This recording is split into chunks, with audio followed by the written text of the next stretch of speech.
Hello friends, welcome back to the my new video guys and my YouTube channel. Today friend we are going to talk about guys how can we turn off mobile hotspot setting in our Poco phone. In this video friends I am going to show you guys.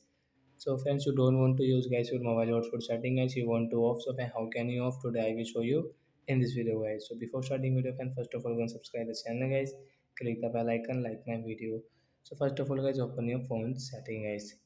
After on phone setting guys, scroll your friends, you can see guys your hotspot setting is tap here. As you can see your mobile hotspot setting is active. Friends you want to off guys, you don't want to use this setting, so you can off from here.